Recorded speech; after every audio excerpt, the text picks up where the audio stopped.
Olá, sejam bem-vindos a mais um programa Direito Unifil aqui na UTV. Eu sou o professor Danilo Delarco e nós estamos gravando uma série de programas sobre os reflexos que o coronavírus ou o Covid-19 tiveram nas relações de consumo. No programa anterior, nós já fizemos uma análise em relação à legislação. E quem está aqui com a gente é o professor Anderson de Azevedo, o professor é advogado, é professor do curso de Direito da Unifil, está esclarecendo as nossas dúvidas e hoje nós vamos tratar de alguns pontos relacionados aos contratos de serviço, às cláusulas, tenho que pagar, não tem direito a desconto, não tenho, viagem, cancelei, como é que fica, enfim, hoje é um programa que vai responder inúmeras das dúvidas de vocês. E nós estamos aqui, professor Anderson, mais uma vez, obrigado. É o nosso segundo programa. Quem perdeu o programa anterior, assista no YouTube. Digita lá no canal do YouTube da UTV e aí você assista lá o programa, o primeiro programa, que ficou bem bacana. Quem não assistiu, assista lá. Quem já assistiu, hoje nós estamos continuando aqui com o segundo programa, né, da nossa série. E eu já começo, professor Anderson, colocando para você o seguinte: muitas dúvidas em relação a principalmente contratos de serviço, de produtos também, né? Nós vamos tratar também disso. Mas, por exemplo, o que a gente tem recebido de dúvidas? Meu filho está numa escola e foi contratado serviço presencial. Agora a escola está fornecendo as aulas online. Ele não está conseguindo assistir ou por algum motivo eu não estou gostando, enfim. Eu tenho que pagar, não tenho, como é que faz? Tem direito à redução? Não tem. Isso é uma questão que trouxeram para a gente. Segunda questão. Contratei uma viagem, um pacote de viagem, né? E a viagem estava marcada por esse período, foi cancelada. Como é que fica? Eu vou ter um ressarcimento integral, não vou ter, vou conseguir reagendamento, não vou, né? Outra questão, plano de saúde, né? Meu plano de saúde cobre se eu ficar adoentado pelo coronavírus ou não? Ou seja, eu posso ficar tranquilo? Eu também não sei, é uma pergunta que eu também tenho dúvida. Eu tenho plano de saúde, mas se eu precisar de uma UTI, né? E aí, cobre ou não cobre? Enfim, essas questões eu queria que a gente tratasse agora nesse programa. Ok.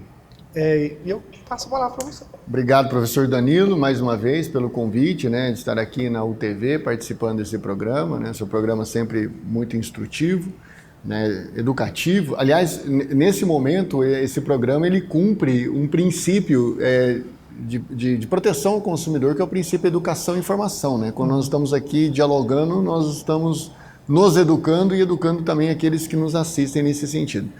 Primeiro, a gente tem que entender que quando a gente fala de contrato de consumo, professor, a gente fala de um contrato que está muito sujeito às situações da vida, econômicas e tal. E a pandemia trouxe, né, como nós já abordamos no programa passado, ela trouxe aí uma modificação substancial nas condições para o cumprimento das obrigações que foram contratadas. Ou seja, não tinha condição de prever o que estava acontecendo. Né? E aí a gente entra num ponto muito interessante, professor, que é uma discussão que existe nas relações de consumo, que é se o direito do consumidor importou do Código Civil aquela teoria chamada teoria da imprevisão, né? Quando acontecimentos extraordinários e imprevisíveis, eles impactam o contrato de forma a torná-lo inexequível, porque uma das partes fica com uma onerosidade excessiva, né?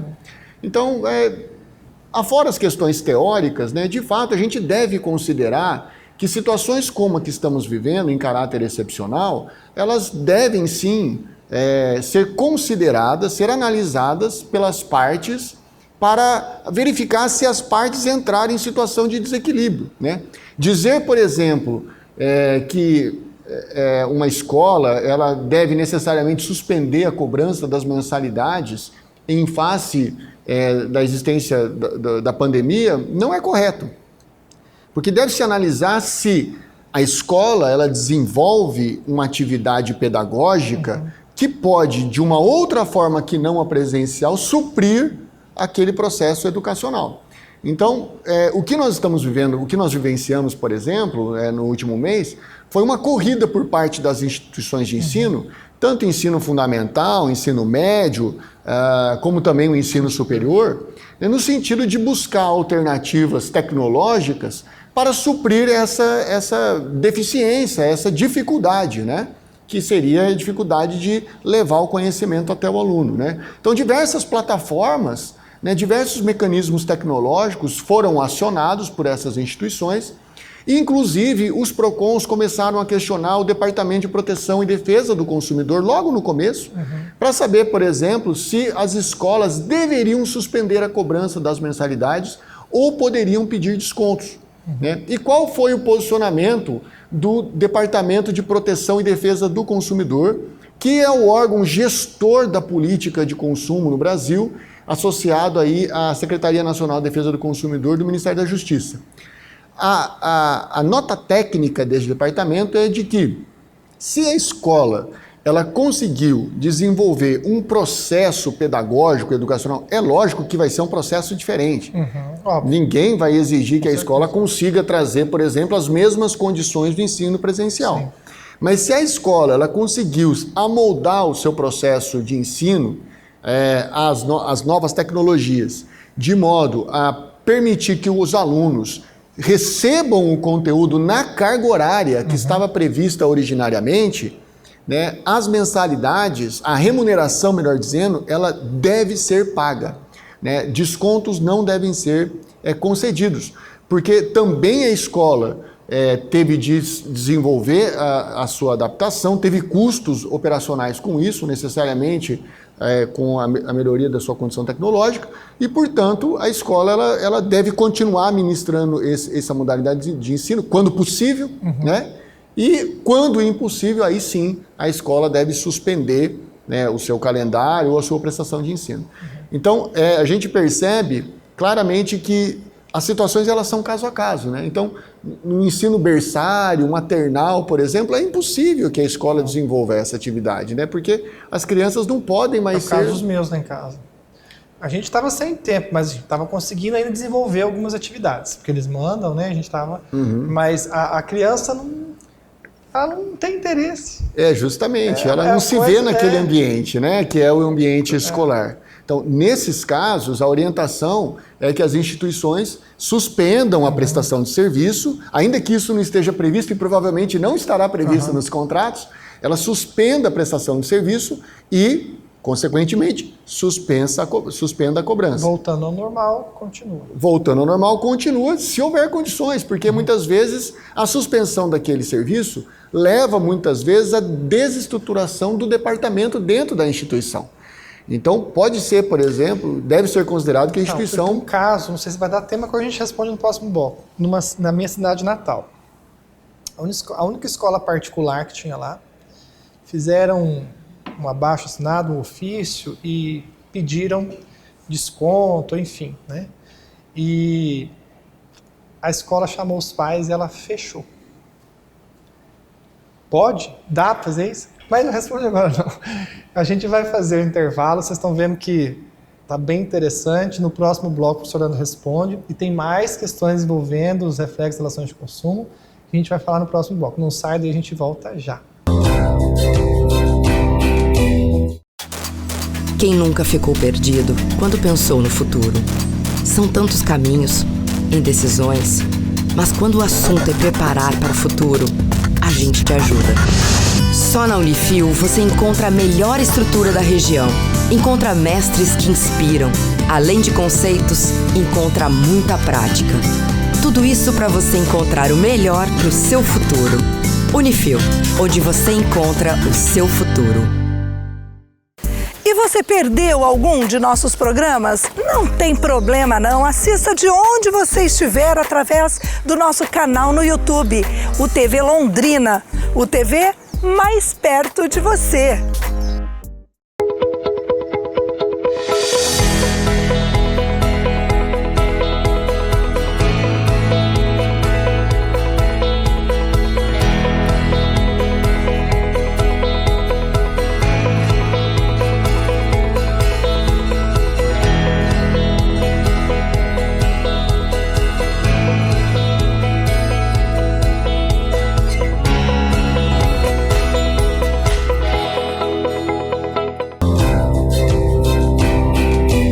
Voltamos com o programa Direito Unifil.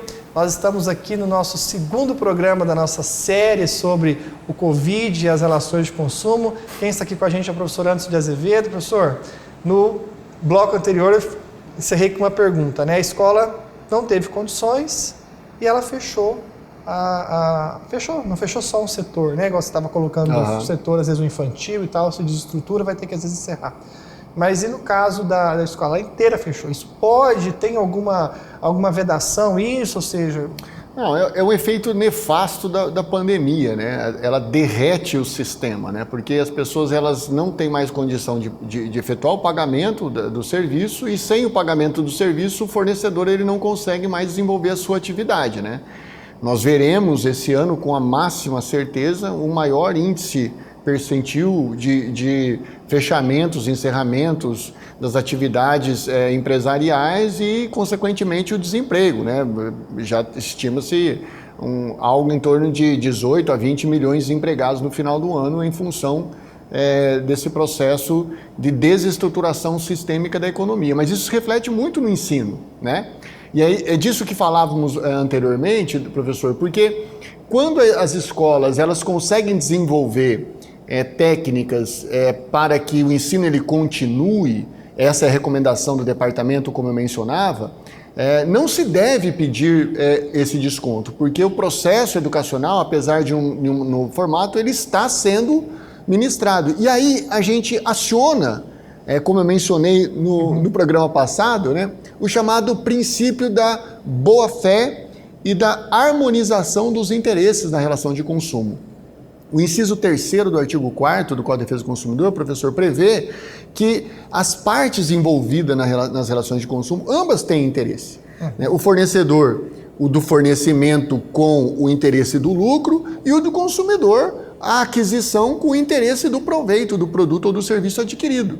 Então, as partes, quando entram numa situação que é uma situação de conflito e desestruturação como a que nós estamos vivendo, elas não devem olhar apenas para si, mas passar a olhar para o outro, né? O princípio que no direito civil nós chamamos da solidariedade ou da operatividade, pensando que a consideração apenas do seu interesse na relação pode levar à desestruturação da própria relação, né?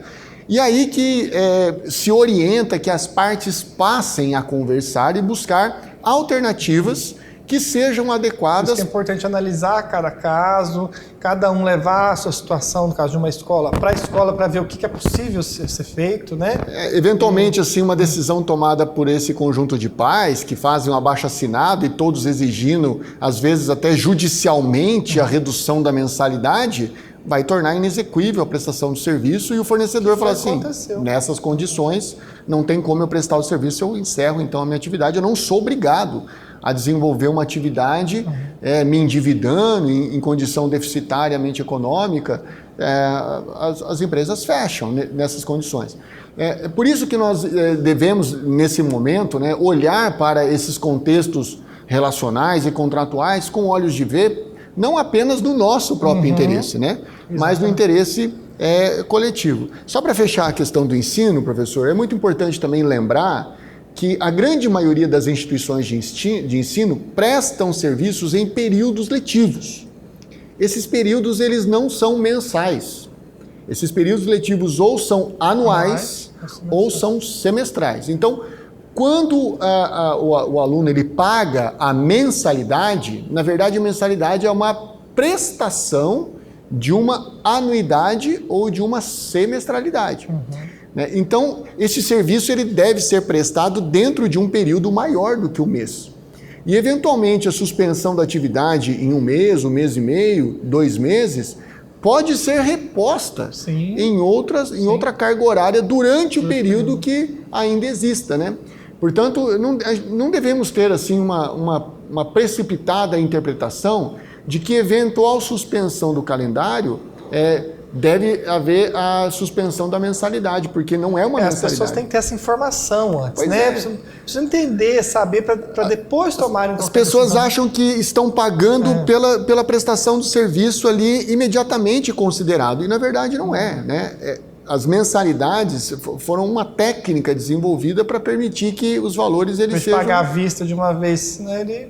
Nos Estados Unidos, por exemplo, o pagamento é feito imediatamente, né? Você vai entrar na universidade, você paga $45 mil imediatamente, você paga os $45 mil para você desfrutar do serviço que será prestado o ano inteiro. O Brasil que tem essa tradição de desenvolver, né, os pagamentos em parcelas mensais de acordo com a remuneração. Mas é importante analisar as condições, né, porque muitas vezes no contrato, por exemplo, isso está dito expressamente, que o pagamento ele não é mensal, né? Que a mensalidade é apenas uma prestação de um valor, de um preço, que é pela anuidade ou pela semestralidade. Então, nesse sentido, dá para se considerar eventualmente a não suspensão dos pagamentos. Em relação às viagens, muita gente tinha viagem marcada. Eu tinha. Então, eu tinha viagem marcada. Como é que fica? O governo federal ele teve que intervir, né? Porque senão nós teríamos uma desestruturação do sistema aéreo. Do transporte parou aéreo. Tudo, parou né? absolutamente tudo. Talvez o que sofreu um impacto mais assim...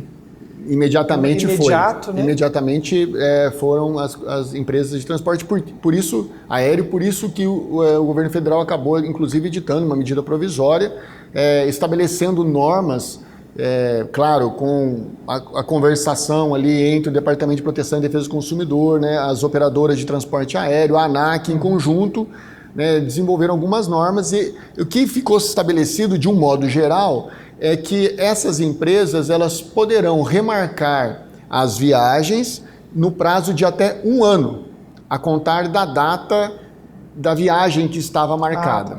O problema é que muitas vezes os consumidores eles não têm mais essa disponibilidade, né? Porque aquela viagem foi marcada, viagens internacionais, por exemplo, é muito difícil você encaixar nas agendas, família, etc. Então as discussões são as seguintes, fora dessa regra, as empresas aéreas elas podem cobrar pela taxa de remarcação da passagem aérea ou, no caso de desistência, pela taxa, pela cláusula penal, pela desistência do contrato, né?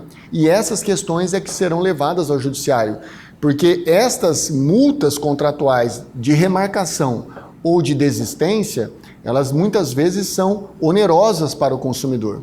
Então, suponhamos que o consumidor... Ficou claro na medida, então? Então, se por acaso... Ficou essa brecha, o judiciário vai ter que resolver. Exatamente. Então, o que está claro é remarcação dentro de passagens, de viagens, dentro de 1 ano contado da data do voo, da passagem marcada, elas devem ser remarcadas sem custo. Eu consegui fazer uma remarcação ontem. Dentro de 1 ano... Tá. Eu consegui fazer uma remarcação ontem. A sua você conseguiu remarcar dentro desse 1 ano, não teve Então, custo. a viagem nacional interna que eu tinha para São Paulo, que era para final de semana Seu agora... doutorado. Para o final de semana agora, eu consegui remarcar para novembro. Mas a viagem internacional que eu tinha para a Europa, ela foi cancelada. Né? E aí eu consegui a recomposição das minhas milhas, porque eu paguei com milhas. Tá. Essas regras, elas acabam sendo contratuais, entendeu, Danilo? Então, os consumidores terão de entrar em contato com as operadoras e verificar se, no caso concreto, como que o contrato regula isso fora das regras que foram definidas pelo governo federal. Entendi. E aí, se passar de 1 ano, aí que entra essa discussão, no caso de desistência e tudo. Qual é o valor da multa, se essa multa é excessivamente onerosa ou se não é, né? Eu estou ingressando com ações judiciais em relação a isso, por exemplo, a discutir esses valores de multa. Isso está sendo bastante comum. Agora o judiciário vai acabar recepcionando isso e ele vai ter de aplicar os princípios e as regras à luz do ordenamento. Com certeza vai ter muita ação. Muita o advogado ação. vai ser tão indispensável quanto o médico daqui a um tempo. Talvez nem tanto para preservar a vida, mas a saúde financeira da família, com certeza. Com certeza. Bom, professor, nós estamos chegando ao final desse 2º programa. Você continua aqui com a gente. Muito obrigado mais uma vez. Eu que agradeço. Tá? E não se esqueça, se você quer fazer uma pós-graduação, venha para a Unifil. Nós temos pós-graduação na área do direito, em várias áreas. Direito civil, direito penal, direito do trabalho, previdenciário, imobiliário, notarial, perícias, enfim. Um leque de opções com preços extremamente acessíveis, que cabem no teu bolso, qualidade excepcional e você pode sair até com 4 certificados. Então, se você quer fazer uma pós-graduação, venha para a Unifil. Eu agradeço vocês, a sua audiência. No próximo programa, no 3º programa, nós vamos falar mais sobre relações de consumo, sobre os contratos de saúde, de seguro, vamos falar um pouquinho dos produtos. Não deixe de nos acompanhar. Nós vamos para o 3º programa, nessa série de programas. Continue com a gente. Até mais, fiquem com Deus.